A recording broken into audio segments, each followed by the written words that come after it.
কথা দিয়ে উপকার হইলো হয়। হ্যাঁ হ্যাঁ অবশ্যই হয়। এটা আমার খালি খাওয়ান দিলে কথা উপকার একটা কথা উপকার হইলো যদি আর হাসপাতালে যাইছি বইয়ের কথা দিবে একদিন কথা থাকে আমরা একদিন আইনি খাবার দিবে একদিন থাকার একটা জায়গায় একটা পাহাড়।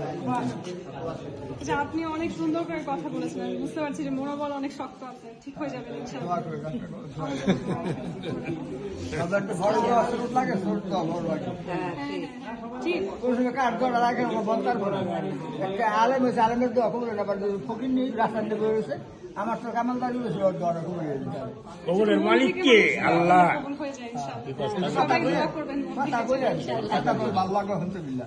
সবগুলো ওয়ার্ডে দেখেছি যে বেডের সংখ্যা নিয়ে তাদের একটা সমস্যা। ইমার্জেন্সি সবচেয়ে বেশি সবচেয়ে বড় চ্যালেঞ্জ।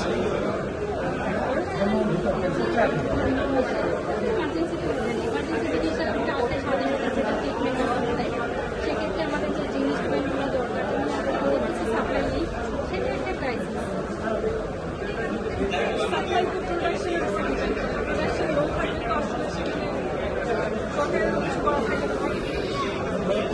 অনেক মেডিসিন চাইলেও পাওয়া যায় সরকারের সদিচ্ছে আরো বাড়ানো দরকার। সেটা করতে হলে আমাদের হসপিটালের বেড সংখ্যা বাড়াইতে হবে, নতুন বিল্ডিং দরকার। নতুন বিল্ডিং দরকার।